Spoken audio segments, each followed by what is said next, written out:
Hello again and welcome to another edition of The Public Interest, a weekly discussion forum which provides the opportunity for local journalists to engage the President on matters of national importance. With us this morning, as usual, is the President of the Cooperative Republic of Guyana, His Excellency Brigadier David Granger. Welcome, sir. Thank you very much, Committee. Two journalists are joining us this morning. From my left, they are Ms. Tiffny Rhodius from the Government Information Agency and Ms. Vahnu Manikchand from the Guyana Times. Good morning, ladies. Good morning. Mr. President, this morning we want to focus on the green economy, which you have been pushing since your assumption to office. Sir, last Thursday you addressed the National Parliament, where you not only spoke to social cohesion and political inclusion, but you also outlined your vision for a green economy. And to quote you, sir, you said, open quote, Guyana is committed to building a green economy. Our country's future depends on speedier adoption of renewable sources of energy and on the environmentally sustainable exploitation of our natural resources, end of quote. Mr. President, what can the ordinary Guyanese do to aid this vision? Well, the ordinary Guyanese is the most important element in the green economy because that is where we see aspects like environmental management, solid waste disposal starting. We want clean and green communities so that we don't create breeding grounds for mosquitoes, because public health is an aspect of the green economy. We want to know that when he or she becomes an employee, a miner, for example, the individual goes into the hinterland and pursues sustainable mining practices. And certainly as part of the community, we would like to see the communities adopt sustainable energy. For example, in the homes, we use light bulbs, LED. We can use wind power to generate electricity in communities, in villages. We can use solar power. My own watch is a solar watch. So it starts with the individual. And the individual takes that consciousness. If he's a student, goes to school, the school could use, maybe you can have solid waste in the school to dispose or recycle or reduce the use of paper, recycle plastics and so on. So it's the individual that counts. The government, on the other hand, could be facilitator. It could be a facilitator of this green economy by providing tax reliefs or rebates for people who buy equipment, solar power equipment or wind power equipment. Solar farms are created in the hinterland or elsewhere.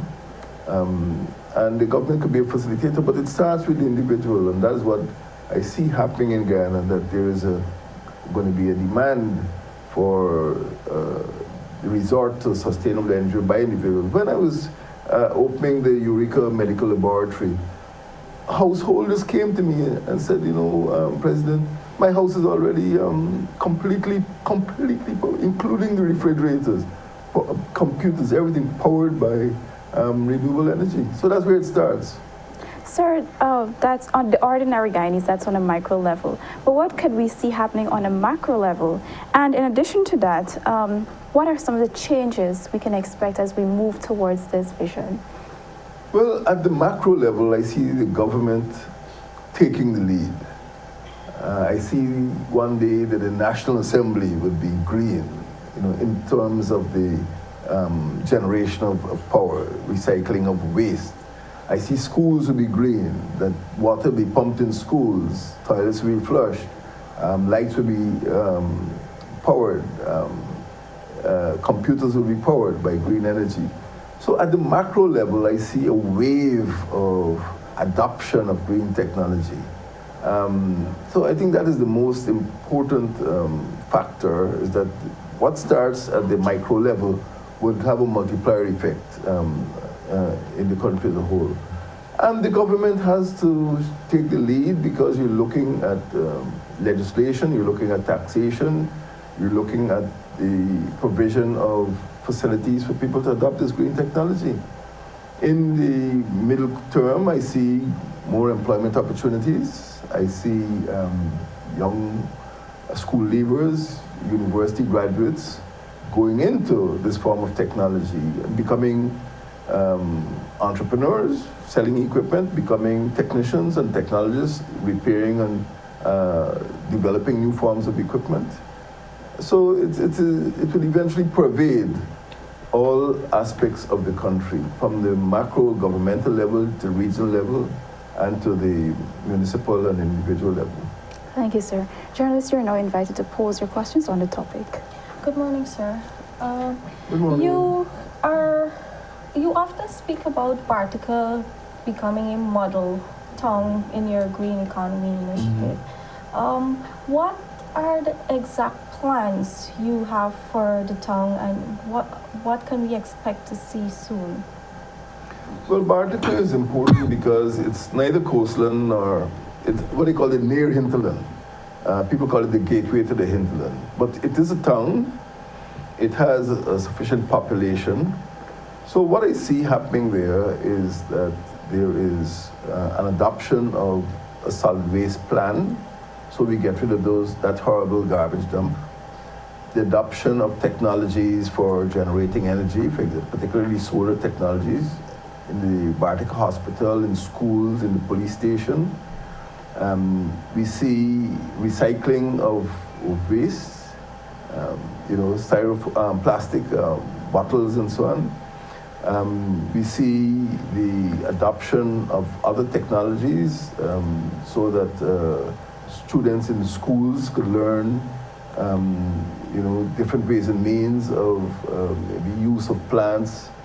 We see every region developing its own protected area, teaching students how to look after the animals that are in that great region. It's a region bigger than the Netherlands. We see the use of water. We don't need waterfalls for hydropower, You can have, waterfalls. There are many small falls, what we call rapids, which could generate electricity for small communities. We see that there's a Mazaruni prison across the road, across the river. And again, we see wind and solar power being used to power that important facility. As you know, because of the riot, a lot of prisoners have been transferred there from Georgetown. There's a big farm there. We see the use of farming technologies, producing food so that that region could become self-sufficient. So in every single area, protected areas and biodiversity and energy generation and recycling, I would like to see Bartica as a sort of laboratory where other people could, from other parts of the country, could go to see how technology is working. So that's the importance of Bartica. It is not part of the coastline, it's not a village in the coastline, and it's not fully hinterland. It's a sort of in-between, what I call the near hinterland. I know there were some, sorry, a follow-up. I know there were some consultations going on. Could you say how soon can we see these projects being rolled out? In Bartica? Yeah. Well, I think they are about ready now. We were waiting on local government elections. I would like to see the introduction of the actual technologies, such as, electric motor cars, at least a sample, a specimen, so other people can see how they work. Vehicles powered by ethanol, solar farms. I would like to see the demonstration effect, and I hope that by October this year, when we go to our National Tree Day, they'll be in place. So you can aim at October for some form of green technology fair in Bartica. Tiffany? Morning, Mr. President. Coming back to your initiative, you're saying that it starts with the individual. Yes. And you mentioned giving tax relief rebates for persons who invest in renewable sources of energy. Besides that, what other initiative is there for small businesses or entrepreneurs who want to go into or invest in initiatives that work towards the green economy? Well, I must admit that we need to move a lot more quickly in that direction. And only yesterday, Wednesday, I had a meeting with about 10 government or state departments which are concerned with the green economy. They're all working very hard. I think we have a good body of talent. But what I see happening is in all of those areas, we will be able to push the sort of technology we're talking about in protected areas, biodiversity, in coastal zone management, in energy generation. We see people bringing in equipment and actually putting that equipment on display so other people can see how it works in terms of energy generation. Some of it has happened already.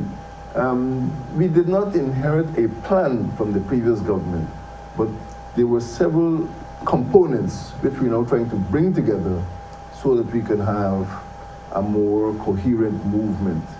So I reckon that in the course of this year, we'll be able to bring all those parts together, the protected areas, the environmental protection, solid wildlife management, climate change, LCDS, all of these parts are now coming together. Before they were disparate. I'm not complaining, but what I'm saying is it's our responsibility now to bring those parts together. So I reckon that towards the end of this year, you will see many more government buildings actually powered by solar energy, and you'll see the establishment of wind farms in a small way, and over the next few years, I think it'll gather momentum. All right.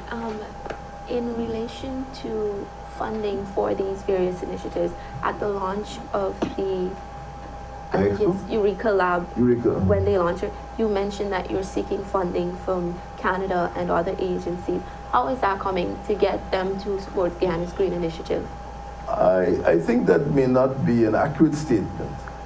I think the reporter associated my going to New York to sign the agreement with to Washington, I think, to meet with Vice President Biden and others with a search for funds. I didn't go looking for money. So I don't think there's going to be an inflow of funds from those sources. The United States will set up a fund and we can apply for a part of that funding, but I'm relying largely on Guyana's own efforts. And I'm relying on the support of our diaspora to come in and invest in that technology. There are certain funds for promoting climate change. As you know, we already access funds from Norway, and there are other funds on the United Nations framework for climate change. But as a Guyanese and as a head of government, I'm not going to put my faith in foreign funds. I'm going to put my faith in Guyanese entrepreneurship, and I think we make a lot of headway in that regard. Now, what I see happening is that a Guyanese member, a Guyanese in the diaspora can come back and set up his own wind farm, set up his own solar farm. And I would like to feel that Guyanese entrepreneurs will be given the facilities to go into that form of development. I don't think that we are going to be getting free money from international agencies or foreign countries. Thank you. Van, you have any more questions? Yes. Mr. President, you are pushing your green economy initiative, but at the same time, Guyana is on the verge of becoming an oil-producing country. Do you think the two contradict each other in any way? No, you have to walk on two legs. We need the investment in our petroleum industry. It will produce natural gas. It will provide employment, and it will help us to produce a commodity which could be sold in the international market. At the same time, we will be generating more sustainable energy and will make us less dependent on fossil fuels, less dependent on petroleum. So it's not going to happen overnight. The two can exist side by side. They're not going to be in conflict. And it's a win-win situation for Guyana. We'll win with sustainable energy and we'll win with petroleum. Thank you, Mr. President. Okay, journalists, we can now move off of the topic and you can ask your questions. All right, Mr. President, coming back, okay, I'd like to focus on the audits that were being done and the progress of the State Assets Recovery Unit. There seems to be concern among the citizens about the progress, the sloth in prosecution, despite the number of reports that are being coming out and the revelations of these reports. Can you say what, if anything, is hampering your administration from proceeding to prosecution? Well, although the audit reports have been accepted and they point to malpractice, sometimes the evidence is not sufficient to bring prosecutions in court.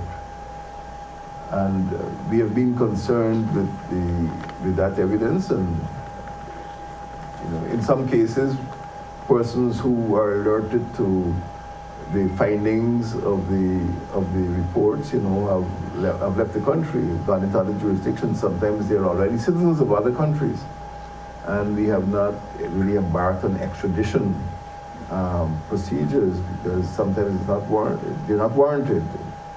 But I would say that the main function of some of those reports is to prevent a recurrence or to prevent the continuation of any corrupt or improper practice. And where the evidence is available, we would do prosecutions in court. But we don't want to use those audits as a sort of tool for witch hunting and just dismiss people willy-nilly. We want to ensure that persons who have committed offenses are taken before the courts, but we want to make sure the prosecutions are successful too. Mr. President, the Durban Park, which has been your vision, is almost ready. And as we're seeing the Jubilee fever is taking over Guyana, everybody is rushing to put up their decorations. Sir, as we're in the home stretch for the 50th anniversary of our independence, how do you feel as you reflect on how far we've come as a country? And what are your memories of Independence Day 1966? Well, of course, I was alive at the time of independence. As you know, I was born in 1945, so I was 20 years old, about to become 21. First of all, I feel that the preparations are going well. Because of the weather, there have been some delays, and given the presentation of the budget, we had to wait for some funding. So that is now settled, and we feel that the actual areas that will be affected, Stabroek Square, Brick Dam, the Durban Park itself, and other premises will be ready in time for next week, the 25th, 26th of May. So I'm satisfied that although some of the preparations were a bit late, they will be adequate for the actual celebration. How I felt, it was always a feeling of joy and pride. I had the opportunity to grow up in a colony when we did not have our own flag, when we were not citizens of our own country, in the sense that we were British citizens. And there were a lot of places where people could not go in Georgetown and in the country. The ruling elite was largely foreign, naturally. The governor, the major corporations, sugar, bauxite, even the Christian churches, Anglicanism and Catholicism, Roman Catholicism, the police force, the defense force, were all in the hands of foreigners. So this was a moment of pride when we saw our own flag, when we saw fellow Guyanese, going into positions of authority. And it was a tremendous feeling of self-esteem that we could join the community of nations and run our own affairs. It's very difficult to describe how it feels to be a colonial when you know that you cannot, there's a ceiling. You could not get into certain positions, even in the public service. You couldn't get to certain positions in business. So I'm glad to be a citizen of a free country, and I'm glad to have been alive and old enough at the time of independence to see the difference between the two cultures. But we're on a good track now. We embarked on a major program of national development immediately after independence, and more or less it has been continued during the period of Dr. Jagan's rule, Mr. Burnham's rule, Mr. Hoyt's rule. I think our presidents have contributed to the development of that spirit of independence. Sir, we have indeed come a long way. Yes, we have come a long way. Vahnu, you can now pose your question. Mr. President, there are some concerns about Minister Broom's portfolio as Junior Natural Resources Minister. Persons are saying that it is a conflict of interest, given her involvement in mining activities. Even though earlier this week she clarified that her dredge were transferred to her children, persons are still calling for her removal. Do you have any concerns about the situation, and do you feel that it's a conflict of interest indeed? Well, I was alerted to the situation by the Minister of Natural Resources. Minister Brooms is a junior minister within that ministry. And the matter was investigated, and he took action. And she did appear before the media to explain that the concessions had been put in the hands of her children. The functions she performed within that ministry do not necessarily come into conflict with the fact that her children own that property. Minister of Natural Resources is an experienced attorney, and I've asked him for his views, and I would be guided by his advice. But at present, I do not see that there's any need to remove her. And if any situation, we have a draft code of conduct, and if any situation were to arise, you know, I am very confident that, you know, she'd either be put in another place or she would demit office. But that situation hasn't arisen at the present time. Tiffany? If I may just pull it back, relating to mining, but pull it back to your green economy, how do you get the two to work? You mentioned sustainable mining, but exactly how do you get it to work for the green economy? Yes, that's a good question. You know, I once asked a miner the same question. He told me, if you want an omelette, you have to break the egg. Meaning that if you want to get the gold and diamonds, the economy must be damaged. It's a question of prudence. It's a question of ensuring that whatever damage is done is either limited or reversed. That is, in the case of mining, after a mine is mined out, there could be reforestation, and the area could be replanted. You can't put back the gold in the ground, but you could limit the damage. You could make sure that the effluent from the mines would not go into the rivers to create turbidity or pollution. So it's a question of enforcement. We need the goal, and we need the safe environment. And the state has responsibility for preventing this sort of damage. I know damage has occurred, but in other areas of the world, that damage had been, could be limited. And we've already signed international agreements ensuring that we do not cut down more forests than we could replant, or we do not cut down forests to such a degree that it contributes to global warming. In fact, Guyana is on the positive side what they call a net carbon sink, which means we do not contribute in a net way to global warming.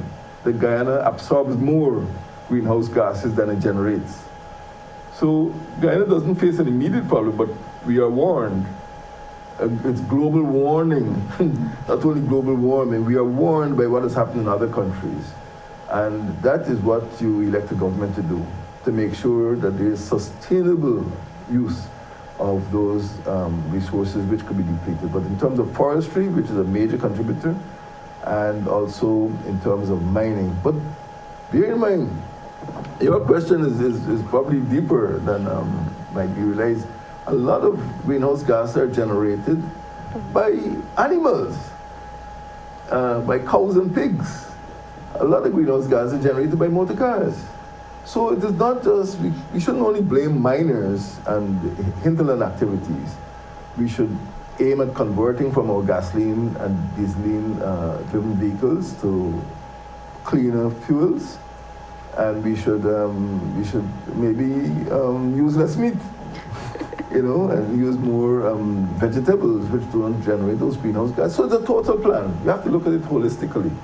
But remember the omelette Great cake. idea, and we must ensure that in all of those areas we are not only prudent in the use of the commodities that we take out of the ground, but we also try to replace them by reforestation. And there are other areas too, coastal zone management. If there is erosion, make sure that we plant those areas with corridor and mangrove, and protect our coastal zone. So it's a holistic agenda, not just concerned with LCDS. It concerns every single area of human life, solid waste and everything else. Vahnu? Mr. President, last year you pardoned about 4 prisoners, one of whom was recently charged with a serious... More than 4? No, 40. So, did I say? Oh, you said, okay. Sorry. Okay. Yes, one of whom was recently charged with a series of robberies on the quarantine. Firstly, are you concerned about this situation? And you will be pardoning another set next week, I assume. What measures are in place to ensure that the right set of persons are released? And when they are released, they do not go back into criminal activities? Only God can say. I think the percentage has been favorable. Most of the persons who've been pardoned have not been convicted of other offenses. So it's not a bad average, 1 out of 60. My emphasis last Christmas was on women, particularly mothers, and that was where my emphasis will continue to be. And very young persons who are not involved in violent crimes or cocaine trafficking. So anybody involved in manslaughter or murder is not going to receive a pardon from President Granger. So the offenses for which some people, particularly the very young people, and one of the things I said is that these people should be in school, they should be in college, not in jail. They're stealing cell phones, and what I will consider to be minor offenses, but I'm advised it's not a reckless plan. There are criteria concerning the age and the possibilities of that person rejoining society. There is a scheme by which they could do some form of rehabilitative training or education. But in the final analysis, it is impossible for the state to guarantee that there will be no relapse into that type of criminal behavior.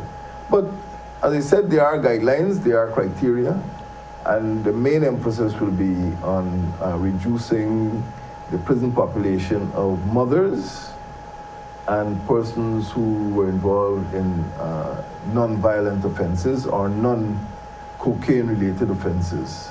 So the criteria are quite strict. And in fact, at Christmas time, you'd realize there were only 11 persons, 11 females released. And one writer asked, why only 11? I said, because only 11 qualified.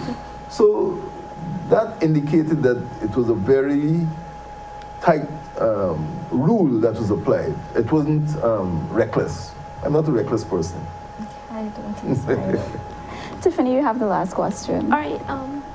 Taking address to crime, we've got the upcoming Jubilee, but there are some concerns that even though reports show that there's been a reduction in crime, there's some people that are concerned that it seems to be getting more, especially crimes between persons who know each other, crimes of invitation. How do you relay or appease concerns about the upcoming festivities and the fact that people are concerned about the nature of crime as it's happening right now? Well, interpersonal violence is a concern, and even suicide is a concern. I mean, and you can ask that question of a wide variety of crime. Yes, as you know, last December we implemented something called Operation Dragnet, and it is moving into high gear from Monday the 23rd to Monday the 30th. there will be an intense phase of Operation Dragnet involving the police and the police force and the defense force. So there will be a high level of preparedness. Now, the bigger question you ask is about interpersonal violence. How could you prevent two friends at a wedding party drinking and one being stabbed to death? There is perhaps a very casual attitude to human life. And sometimes I wonder whether the violence that we had in this country in the first 10 years or so of this millennium did not have what they call a secondary impact. That people become very careless, very reckless. And when I see youngsters involved in crimes, you know, or driving in a reckless manner, they don't seem to calculate the consequences of their behavior. They don't say, well, hey, if I'm caught, I will spend the rest of my life in jail. But we need to look at the social impact of crime and embark on a programs within our masjids, within our mandates, within our churches, within our schools, within our homes, to develop a different pattern of relations. Again, between husband and wife. A lot of those problems are husband and wife. Sometimes we've seen between mother and father, daughter and father. We see sometimes execution murders in which one spouse pays somebody to kill the other, her spouse, you know. So we don't know the answer to all of the interpersonal violence which has created some of these crimes.